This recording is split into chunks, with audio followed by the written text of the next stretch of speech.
சிற்றம்பலம். திருச்சிற்றம்பலம். திருச்சிற்றம்பலம்.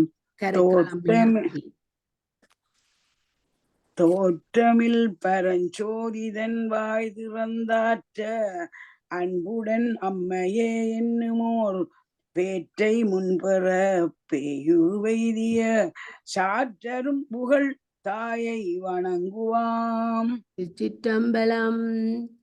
இன்றைக்கு அற்புத திருவந்தாதி பிள்ளையாண்டி கதை பொருங்க வர்றார் நிக்கிறாண்டு பார்ப்பேன். யாரண்டு பார்க்கல.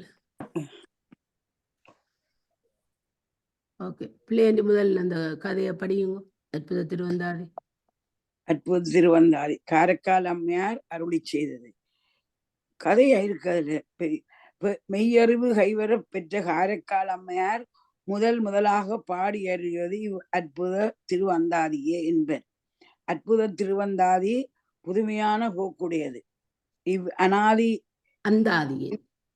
அந்தாதியின் சிறப்பை நோக்கியே சான்றோர் அந்தாதிக்கு அற்புத திருவந்தாதி என்று பெயர் கொடுத்தருளினர். அந்தாதி ஓதுவதற்கு இனிமையும் எளிமையும் உடையது. அதற்கரிய சிவஞானத்தின் இயல்பை அறிதற்கரிய சிவஞானத்தின் இயல்பை தெளிவாக விளக்குவது. மெய்யன்போடு ஓதுவார் உள்ளத்தை அந்தாதி உருக்கும் இயல்புடையது. அம்மையார் தாம் பெற்ற திருவருள் மெய்யறிவு வினைத்தன்மை நிலையில் வைத்து உலகத்தார்க்கு அறிவுறுத்தும் பாடல்களும் தம்மை போன்ற அடியார்களுடைய இயல்பை விரித்துரைக்கும் பாடல்களும் சிவபெருமானுடைய அருட்கோலங்களையும் திருவருள் செயல்களையும் எண்ணி சிவபிரானை முன்னிலைப்படுத்தி அழைத்து உரையாடி மகிழும் பாடல்களும் அனைவருக்கும் இன்பத்தை அளிப்பன. திருச்சிற்றம்பலம். முதலாவது அவன் பாடல் நீலகண்டன் என்று இறைவனைத்தான் பொழுது. ராணியக்கா படியுங்கோ. Happy birthday Rani. என்னத்துக்கு ஹாப்பி பர்த்டே? எனக்கு இல்ல, செல்வம் அக்கா. ஓகே, படியுங்கோப்பா ப்ளீஸ். பிறந்து மொழி பயின்ற பின்னெல்லாம் காதல் சிறந்து நின் சேவடியே சேர்ந்தேன் நிறந்திகளும் மஞ்ஞான்ற கண்டத்து வானோர் பெருமானே எஞ்ஞான்று தீர்ப்பது இடர் தெளிவுரை எம்பெருமானே தேவர்கள் வணங்கிய உடனே அவர்களுக்கு அருள் செய்து கருமை நிறம் பொருந்திய கண்டத்து வானோர் பெருமானாக நிற்கும் நீ நான் இவ்வுலகில் தோன்றி மொழி பயின்ற பின் எல்லாம் உன் திருவடி பேற்றில் அன்பு மிகுந்து நின் சேவடியே சேர்ந்தேன். என் பிறவி துன்பத்தை எப்போது தீர்க்க போகிறாய்? அவர் சேருமான்ட்ட கேட்கிறார். அப்படி நான் பிறந்ததுல இருந்து உன்னைத்தான் கும்பிடுறேன் எப்ப என்ற. அப்ப இது பதவுர பிறந்து மொழி பயின்ற பின்னெல்லாம் அந்த முதலாவது பாட்டின் வரிதான் அந்த பிறந்து மொழி பயின்ற பின்னெல்லாம். பூமியில் பிறந்து பேசும் தன்மையடைந்த காலங்களிலெல்லாம் காதல் சிறந்து நின் சேவடியே சேர்ந்தேன். அன்பின் முதிர்ச்சியால் பிற தெய்வங்களை பேணாது உன்னுடைய திருவடியையே இடைவிடாது எண்ணினேன். அடுத்த வரி மஞ்ஞான்ற நிறந்திகளும் கண்டத்து வானோர் பெருமானே கருமை பொருந்திய நிறத்தோடு விளங்குகின்ற கந்தத்தையுடைய தேவாதி தேவனே எஞ்ஞான்று இடர் தீர்ப்பது எப்பொழுது கிருபை கூர்ந்து பிறவி துன்பத்தை நீக்கி அருள்வாய். அப்ப அவ கருத்துரை சொல்றா, நான் பேச தெரிந்த காலம் முதல் உன்னுடைய திருவடியைத்தான் எண்ணினேன். நீ எப்பொழுது பிறவி துன்பத்தை நீக்கி அருள்வாய்? சேர்தல் என்றா இடைவிடாத அவன் நினைச்சு கொண்டிருந்தவ. அது திருக்குறள்ல கடவுள் பாத்துல 3வது பாடல்ல பரிமேலரும் இதை இடைவிடாது சேர்தல் என்றதுக்கு நல்ல விளக்கம் கூறியிருக்கிறார். அப்ப இது இன்னும் அம்மையார் புராணத்துல 5வது பாடல்ல முதல் படிச்ச நாங்கள் 5வது பாடல்லையும் வண்டல் பயில்வன என்று சேக்கிலாரும் இதை எடுத்து விரைச்சிருக்கிறார். இடைவிடாது நினைக்கிறத இறைவனை இடைவிடாது நினைக்கின்றால் அதில் கிடைக்கிற நன்மை. அப்ப சேவடியே என்பதில் ஏகாரம் தேற்றம். அது எனக்கு இந்த ஏகாரம் தேற்றம் இதுகளை நாங்கள் யார்கிட்டையும் படிக்க வேண்டும். ஓகே, அடுத்தது 2வது அன்பராது நாளினாக்கா இடர்களை யாரே தலையங்கத்தை சொல்லி போட்டு படியுங்க. அன்பு அறாது. இடர்களையாரேனும் எமக்கிறங்காரேனும் படரும் நெறி பணியாரேனும் சுடருருவில் என்பரா கோலத் தெரியாடும் எம்மானாற்கு அன்பராது என் நெஞ்சவர்க்கு. தெளிவுரை. சிவபெருமான் நம்முடைய இடரை களையார் என்றாலும் எம்பால் இறங்காமல் இருந்தார் என்றாலும் நாங்கள் செல்ல வேண்டிய வழியை காட்டாராயினும் சோதி வடிவமுள்ள தம் திருமேனியில் எலும்பு மாலை எப்போது நீங்காமல் இருக்கும் கோலத்தோடு தீயை திருக்கையிலேந்தி ஆடுகின்ற தலைவருக்கு என் அன்பு என்றும் அறாது, என் நெஞ்சு அவருக்கே உரியது. அவருக்கு சொல்றார், எமக்கு இடர்களையாராயினும் இரங்காரேனும் எம்பிறவிய நீக்காரேனும் இரங்காமல் போனாலும் படநெறி பணியாரானேனும் தன்னை வணங்குவதற்கு மார்க்கத்தை காட்டாவிட்டாலும் சுடருருவில் என்பரா கோலத்து காந்தி பொருந்திய அவருடைய திருமேனியில் என்பு மாலை நீங்காத கோலத்தை உடைய எட்டியாடும் அம்மனாருக்கு அக்னியோடு மகா சம்கார காலத்தில் நிறுத்தம் செய்யப்பட்ட எமது தலைவனுக்கு அன்பு வராது, வணங்குகின்ற ஆசை நீங்காது. அவருக்கு என் நெஞ்சு அப்பெருமானுக்கு என் மனம் கோயிலா இருத்தலால் எனக்கு அவர் ஒரு வகையிலும் அனுக்கிரகம் செய்யாவிட்டாலும் நான் அவர் மீது அன்பு செலுத்துவதை விடமாட்டேன். உண்மைகள் எண்ணின் கண் வந்தன. மனங்கோயிலாயிருத்தல் என்பதற்கு பனக்கை மும்மத வேளம் உரித்தவன் நினைப்பவர் மனக்கோயிலாக கொண்டான். அப்ப திருநாவுக்கரசரும் இதை அப்படி படிச்சிருக்கிறாரு, இதுல சுட்டி காட்டியிருக்கணும். அடுத்தது 3வது பாட்டு. புஷ்பராணியும் அருணாக்காவோ படிக்க போறீங்கள்? 2 பேரும் இல்லையண்டா தானா படியுங்கோ. தானா அவருக்கே எழுபிறப்பும் ஆளாவோம் என்றும் அவருக்கே நாம் அன்பாவதறிப்பவர் சடைமேல் பாகா போல் சூடும் அவர்கல்லால் மற்றொருவர்க்கு ஆகா போம் எஞ்ஞான்றும் மாள். அவருக்கே அன்பாவதன்றி அவருக்கே அன்பாவரன்றி கொடி போன்ற சடையின் மேல் துண்டாக திகழ் புலவை திங்கள் புலவை சூடுகின்ற அந்த பெருமானுக்கு அல்லாமல் வேறொருவருக்கு ஆளாவது இனி நம்ம எந்த காலத்தும் இல்லை. எந்த நாளும் அவருக்கே ஆளாக கழியும் அன்றி வேறு யாருக்கும் ஆளாகாமலே அந்த நாட்கள் போகும். வடிவ விதண்டுங்கோ. நல்ல நல்ல வசனங்கள் அதுல வருது. அவருக்கு எழுபிறப்பும் ஆளாவோம். அப்பறமே அப்பரமேஸ்வரனுக்கே 7 ஜென்மங்கள் தோறும் அடிமைப்படும் என்றும் அவருக்கே நாம் அன்பாவதல்லால் எப்பொழுதும் அவருக்கே அன்போடு தொண்டு செய்வதை அல்லாமல் பவர் சடைமேல் நெருக்கமாகிய சடையினிடத்து பாகப்போல் சூடும் அவர்கல்லால் பகுக்க முடியாத 3ஆம் பிரச்சந்திரனை அணிந்த கடவுளை அல்லாமல் எஞ்ஞான்றும் எப்பொழுதும் மற்றவர்க்கு வேறொரு தெய்வத்துக்கு ஆகாப்போம் அடிமையாக போக மாட்டோம். ஆள் எம்மை நீரே அடிமையாக கொண்டருவார். இப்ப தனா படித்த பாட்டுக்கு தான் இது விளக்கம். கருத்துரை. நான் வேறொரு தெய்வத்தை வணங்கவும் அடிமைப்படவும் மாட்டேன். நீயே அடிமை கொண்டு அருள் செய்வாய். அவர்க்கே என்ற ஏகாரம் 2 தோற்றத்தின் கண் வந்தது. பிறர்க்கு அடிமையாக மாட்டோம் என்பதை மீள அடிமை உமக்கே ஆளாய் பிறரை வேண்டாதே என்று சுந்தரமூர்த்தி சுவாமிகளும் படிச்சிருக்கிறார்.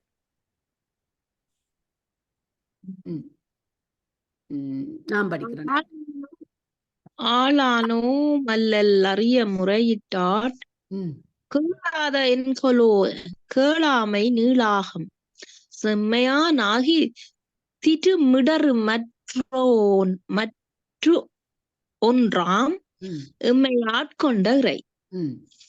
ஆளானோ அல்லல் அறிய முறையிட்டாட் அவன் திருமேனி சிவப்பாக தோன்றி அணுகிய போது கேளாத என்கொலோ திருமிடறு வேறு நிறமாக இருப்பதை போலவே ம். கேளாமை அது கொண்டு கூட்டி அது வரணும் கொண்டு கூட்டு முதல் கொண்டு அதை கூட்டி கொண்டு மேல வரணும் கொண்டு வரணும். கீழான் வரணும் செம்மையானாகி அந்த திருமிடர் வரைக்கும் அது இல்ல மற்றொன்றுக்கு தான் கருத்து. அது வரும் நீர் சும்மா வாசியும் சும்மா வாசியும் ஆளானோம் அல்லல் அறியா முறையிட்டாற் கேளாது என்கொலோ கேளாமை நீளா ஆகம். ம். அவன் திருமேனி சிவப்பாகத் தோன்றி அணுகிய போது திருமிளர் வேறு நிறமாக இருப்பதைப் போல நீளா ஆகம் உண்மையான் ஆகி திருமிளறு மற்றொன்றாம் எம்மை ஆட்கொண்ட இறை திருமிளறு வேறு நிறமாக இருப்பதைப் போலவே பெருங்கருணை உடையவனை போல வலிய வந்து ஆண்டு கொண்டவன் என் அல்லலை தானாகவே அறிந்து போக்குவது முறையாக இருக்க உண்மை ஆட்கொண்ட இறை. நான் பலமுறை முறையிட்டு கேளாமல் இருக்கிறான். இரண்டுக்கும் ஒரு பொருத்தம் இருக்கிறது. கேளாமலும் நாங்க விடியவில எப்படித்தான் படிக்கிறவோ ஒருக்கா காட்டி கொடுத்தா நம்ம படிவா செய்கிறா கட்டிக்காரு.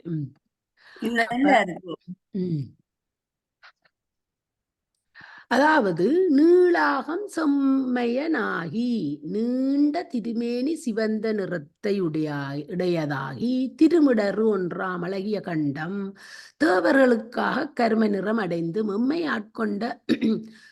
ஆட்கொண்ட இறையும் போன்ற அடியவர்களை அடிமை கொண்டருளிய தலைவனுக்கு கேளாமை பிரதவியங்களுக்கு அடிமையாகாது ஆளானோம் அல்லல் அறிய முறையிட்டாள் என்று உமக்கே அடிமைப்பட்ட நாங்கள் எங்களுடைய துன்பத்தை அறியுமாறு சொல்லிக் கொண்டால் கேளாது என் சொல் செவிமடித்து கேளாது இருப்பது என்ன ஆச்சரியம் என்று கேட்கிறார். அதாவது உமக்கு என்றும் அடிமைப்பட்ட நாங்கள் குறைகளை தெரிவித்தால் பாராமுகமாய் இருப்பது என்ன அதிசயம். மற்ற ஓசைகள் அதாவது செம்மையான் என்றபடியால் மிடறு ஒன்றாம் என்றது கரிமை பண்பு உணர்த்தி நின்றது மற்றொன்று என்று கொண்டு வேறு நிறம் என கொள்வாரும் உண்டு. இப்ப நான் என்னுடைய பொதுவும் சிறப்பும் இறைவனே எவ்வுயிரும் தோற்றுவிப்பான் தோற்றி இறைவனே இண்டிறக்கச் செய்வான் இறைவனே எந்தாய் என இறங்குமங்கள் மேல் பெந்துயரம் வந்தாள் அது மாற்றுவான். பொதுவாக உயிர்கூட்டங்களின் வினைக்கீடாக அவர்களை தோற்றுவிக்கும் உடம்பினின்றும் பிரிந்தும் செயல்புரியும் இறைவன் சிறப்பாக தன்னை என்று வேறு யாரையும் புகழாக அடையாத அன்பர்களை துன்பத்தினின்றும் விடுவித்து நிலமருள்வான் என்ற கருத்தை இந்த பாட்டில் காரைக்காலமையார் வலியுறுத்துகிறார். இப்ப இறைவனே எவ்வுயிரும் தோற்றுவிப்பான். இந்த தோற்றுவிப்பான் என்றது என்ன கருத்துல வருகுது? உயிர்களுக்கு தோற்றம் இருக்கோ? என்னத்தை தோற்றுவிச்சவன்? ஒரு ஆளா சொல்லுங்க. என்னத்தை தோற்றுவிச்சவன்? தன்னுகர் அதாவது எங்கட உடம்பத்தான் அவன் தோற்றுவிச்சவன். அப்ப இந்த இறைவனை எவ்வுயிரும் தோற்றிப்பான். அப்ப இந்த எவ்வுயிரும் அண்டு வந்திருக்குதே உங்களுக்கு அதை என்னத்தை விளங்கி கொண்ட நீங்கள்? எல்லா உயிர்களையும் அவன் தோற்றுவிக்கல. உயிர் தோற்றம் தேவையானவற்றை எவ்வுயிரும் தோற்றுவிப்பான். என்னத்தை உயிரும் தோற்றுவிப்பான். அந்த வினைக்கேற்ற மாதிரி அந்த உயிருக்கு எல்லா உடலுக்கும் ஓகே எல்லா உடலுக்கும் உரிய வினியை தோற்றுவித்தான்ன்றதும் ஓகே, அது எனக்கு விளங்குது. ஆனா இங்க பொதுவாக உயிர் கூட்டங்களின் வினைக்கு என்ன கூட்டம்? அதான் அந்த மூன்று எல்லாரும்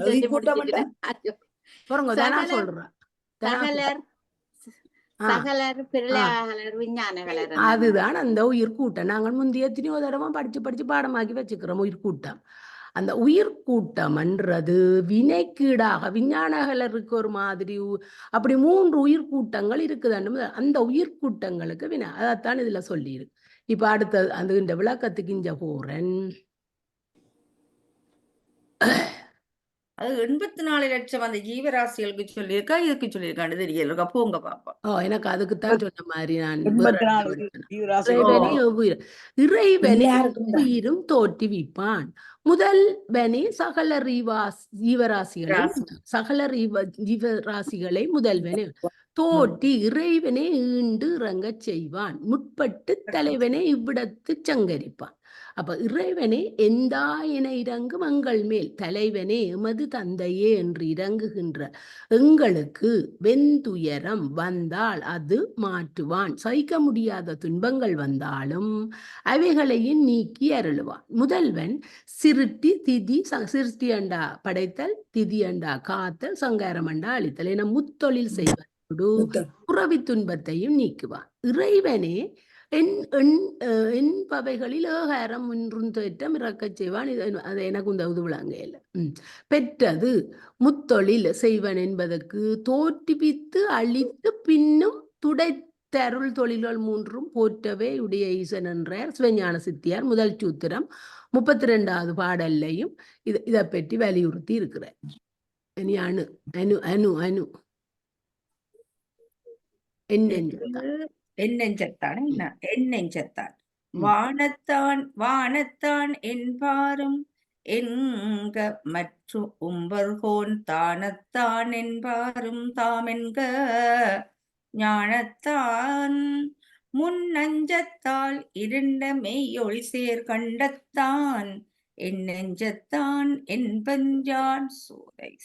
முன்னஞ்சை உண்டு, அதனால் இருள் கப்பியது போல கரும நிறம் பெற்ற மொய்த்த ஒளியுடைய கண்டமுடையவனாகவே நான் பார்க்கிறேன். வானத்துக்கு செல்ல வேண்டாம், தேவலோகத்துக்கு செல்ல வேண்டாம், என் நெஞ்சமாகிய இடத்திலே அவனை எப்போதும் தரிசிக்கின்றேன். மற்றவர்கள் என்ன சொன்னால் எனக்கு என்ன, நான் பார்ப்பதையே சொல்கின்றேன். Very nice.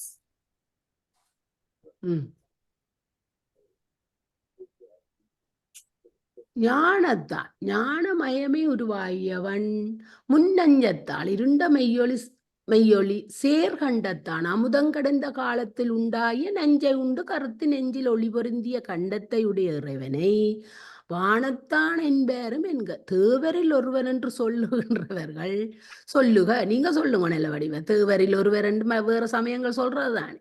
உம்பர்கோன் தானத்தான் என்பாரும் தாம் என்க. தேவேந்திரன் என்று சொல்லுறவர்களும் இருக்கினோம். தேவேந்திரன் என்றுதான் சேர்மான சொல்றவ. என்னடா தேவர் யான் அண்டா நான் என் நெஞ்சத்தான் என்ப என்னுடைய மனத்தில் நிறைந்திருக்கின்றவன் என்று சொல்லுவேன். இந்திரன் தான் தேவேந்திரன் சொல்றோம். இந்திரன் தான் இல்லையாண்டி, உங்களுக்கு இது விளங்கே இல்லையே. சில பேர் அவரை தேவரன் சொல்றதாம், தேவேந்திரன் சொல்றதாம் சிவருமான வேற வேற மதத்தவர்கள். அதைத்தான் இதுல சுட்டி காட்டி இருக்கிறான். அந்த காரைக்காலம்மையார் அதைத்தான் சொல்லுறா. என்னுடைய மனத்தில் நிறைந்திருக்கின்றவன் என்று சொல்லுவேன்.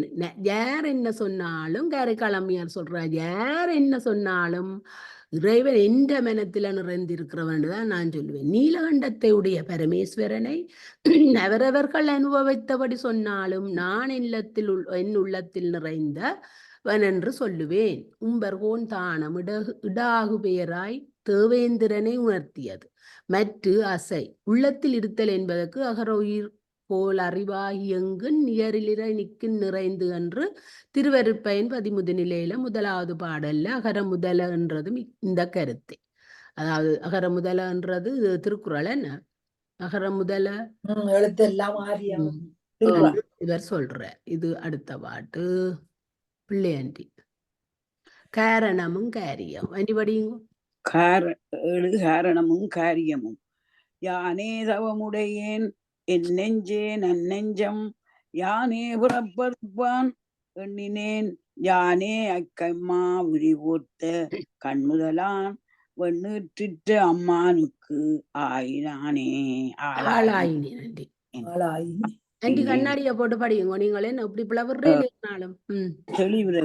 யான் தவமுடையேன் என் நெஞ்சு நல்ல நெஞ்சு, யான் புறப்பு அறுக்க எண்ணினேன், யான் அந்த யானை உரியை போர்த்த நெற்றிக்கண்ணனும் வெண்ணீற்றி அணிந்த பெருமானுமாகிய சிவபெருமானுக்கு ஆளாகிவிட்டேன்.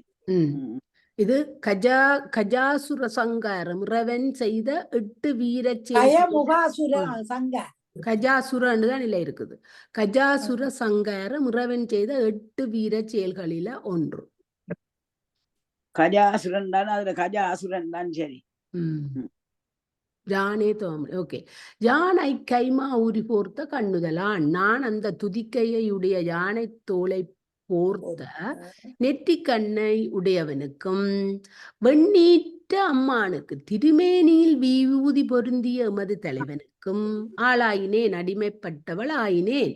ஆதலால் யான் தவமுடியேன் என் நெஞ்சேன் என் நெஞ்சும். நான் தவத்தை செய்தவளானேன், என்னுடைய மனம் நல்ல மனம். யான் பிறப்பறுப்பான் எண்ணினேன், நான் பிறவியை அறுக்கும் பொருட்டு நினைத்தேன். கருத்துரை: நான் நெற்றிக்கண்ணையுடைய பரமேஸ்வரனுக்கு ஆளாகி நிஷ்காமிய புண்ணியத்தை செய்து பிறவியை நீக்கிக் கொள்ள நினைத்தேன். யானே என்பதில் முதல் ஏகாரம் பிரிநிலை. அன்றைக்கு தெரியுமோ இந்த ஏகாரம் அகாரம் அந்த தோற்றம் இதெல்லாம் சொல்லினோம்.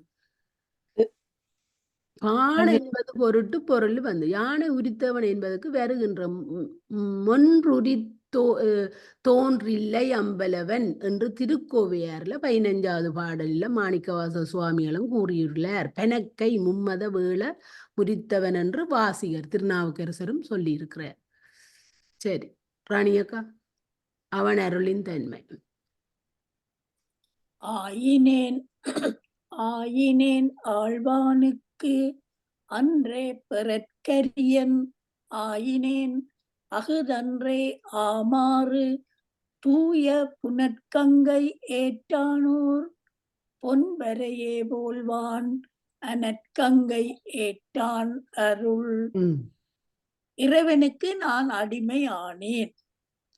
ஆன அப்பொழுது யாராலும் மகவாக பெறுதற்கரியே ஆகி பிறவி துயரை கடந்து விட்டேன்.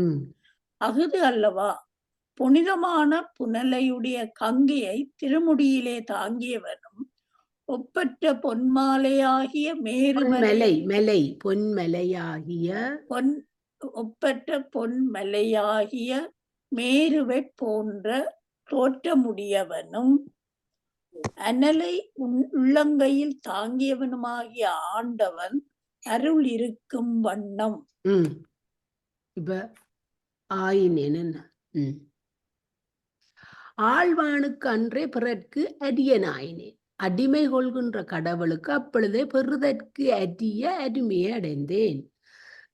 அகது அன்றே யாமாறும் மதை அடைந்ததற்கு பொருத்தமாகவும் தூய புனல் கங்கையேற்றான் பரிசுத்தமாய கங்கையை சடையிலே தரித்தவனும் ஓர் பொன்வரையே போல்வான். ஒரு மேருமலையை பொன்வரையேண்டா அங்க அந்த மேருமலையை குறிக்குது. ஒரு மேருமலையை போன்ற பொன்னிறம் வாய்ந்த திருமேனியை உடையவனும் எனக்கு கங்கை ஏற்றான். மழுவை அழகிய கங்கையில் சுமந்தவனுமாகிய தலைவனுடைய அருளாயினேன், திருவருளை அடைந்தேன். அழகிய கையில் சுமந்தவனுமாகிய அழகிய மழுவை அழகிய கையில் சுமந்தவனுமாகிய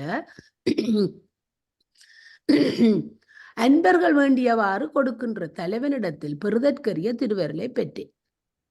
அனலை என்பது எனக்கு என இடம் வேற்றுமை 4ஆம் வேற்றுமையாக வந்தது. யாருக்கும் அனலண்டா எங்களுக்கு உடனே தீயத்தானே வரும். என்னன்னு சொல்றார், வேற மாதிரி சொல்றாரு. எனக்கு அங்க ஏற்றானண்டா மழுவை அழகிய கைகளில் சுமந்தவன் இங்க வருகுது. அதான் அங்க வேற்றுமை உருவு மாறி இருக்குன்னு சொல்லினவன். இங்க அனலை என்பது அனற்கு என இடம் வேற்றுமை 4ஆம் வேற்றுமையாக வந்தது. யாருக்கும் தலைவனாகி ஆண்டவனுக்கே அடிமைப்பட்டேனாதலால் அதுவே அவன் திருவருளை அடைந்ததாகும் என நேற்றும் தில்லமணி மிஸ் இப்படி ஒன்று விளங்கப்படுத்தினவன். நாங்கள் அதை படிக்க வேணும். இது விளங்க அந்த அது வந்து மாறுது. சரி, எல்லாம் அருளே நானா இல்ல நளினாக்கா 10ஓட எல்லாம் அருளே. அருளே உலகெல்லாம் ஆழ்விப்பது ஈசன் அருளே பிறப்பறுப்பதானால் அருளாலே மெப்பொருளை நோக்கும் விதியுடையேன் எஞ்ஞான்றும் எப்பொருளுமாவது எனக்கு. தெளிவுரை: பிறருக்கெல்லாம் சிறந்த பதவிகளை கொடுத்து பல வகை உலகங்களை ஆழ்விப்பது இறைவன் அருள். அந்த அருளே பிறப்பை அறுத்து முத்தி தருவது. ஆனால் நானோ அவன் அருளாலே உண்மையான பொருளை காணும் நியமத்தை உடையவன். ஆதலால் அவன் அருளே எனக்கு எல்லா காலத்திலும் எல்லா பொருளும் ஆவது.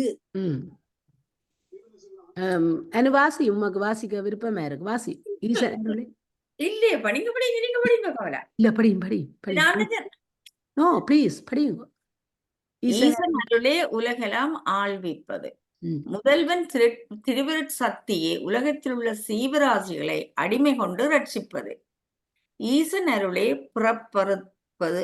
ஆனால் அத்திருவருட் சக்தியே பிறவியை நீக்குமானால் அருளாலே அத்திருவருட் சக்தி துணையாலே மெய்ப்பொருளை நோக்கும் விதியுடையேன், உண்மை பொருளை அறியும் அறிவை உடையேன். ஞான்றும் எப்பொழுதும் என்றால் எனக்கு எப்பொழுதுமாவது எனக்கு எந்த பொருளும் கைகூடும். அந்த நீதன்றதால எந்த பொருளும் கைகூடுமா? திருவருட் சக்தி துணையாக உண்மை ஞானத்தை உணர்கின்ற எனக்கு மோட்ச வீடு கைகூடும். நடுநிலை தீபமாக ஈசன் என்பது இரண்டிடத்திற்கும் கூட்டப்பட்டது. அருளும் சிவமும் ஒன்றென்பதனை சிவஞான சித்தியார் 5ஆம் சூத்திரம் 9வது பாடல். அருளது சக்தியாகும் அரந்தன கருளையன்றி தெரில் சிவமில்லை, இந்த சிவமின்றி சக்தி இல்லை என்றது. சக்தியாய் சிவமாய் என்றார் திருவிளையாடற்காரர். 10வது பாட்டு தனா.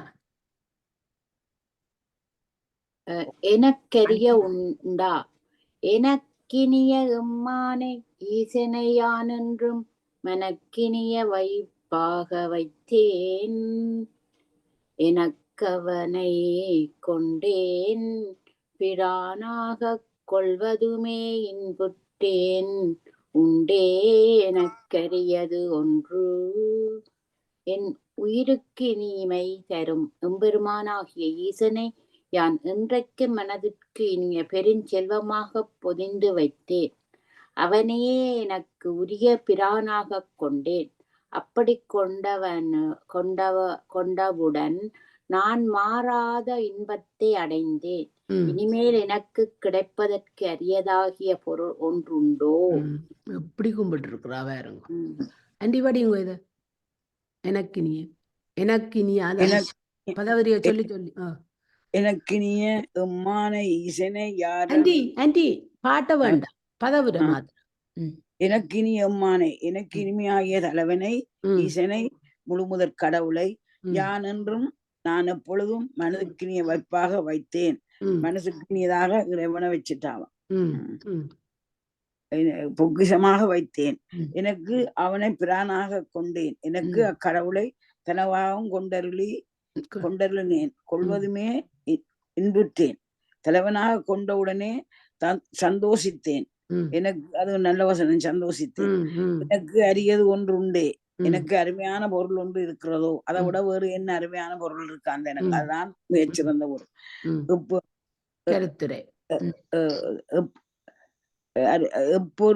எப்பொருக்கும் இறைவனை என் உள்ளத்தில் அழியாத செல்வமாக பெற்ற பொழுதே உலகத்தில் அருமையான பொருள்கள் ஒன்றும் எனக்கு இல்லை. அவர் கிடைச்ச வழியா அதை விட அருமையான பொருள் எனக்கு இனி உலகத்தில் ஒன்றுமே இல்லையா? உண்டே என்பதில் ஏகாரம் எதிர்மறை. பிரானாக உண்டே என்பது ஏகாரம் எதிர்மறையா. பிரானாக இதுல கொஞ்சம் இலக்கிய இலக்கணங்களும் வருது. அதான் நேற்று சொன்ன படிக்க அதான் இலக்கண இலக்கியம் படிக்காம பண்டிதர் சோதனை எழுதியில 64வது பாடலில் சிவன் முதலே அன்றி முதல் இல்லை என்ற சிவன் தான் முதல் பொருள். அந்த திருக்களில் அதை சொல்லல, நீங்க பிரானாக கொண்டேன் என்பதற்கு திருக்களிட்டுப்படியார் 64வது பாடலிலையும் சிவன் முதலே அன்றி முதல் இல்லை என்று ஒரு பாடல் ஒன்று வருகுது. அதைத்தான் இல்ல திருச்சிற்றம்பலம். ஓம் நமச்சிவாய வாழ்க வளம். அவ சொல்றான்டா சிவன் தான் முதல் பொருள், அதை கைப்பிடிச்சிட்டே நீ அதை விட உலகத்துல எனக்கு இனி ஒரு பொருளும் இல்லை, அதை விட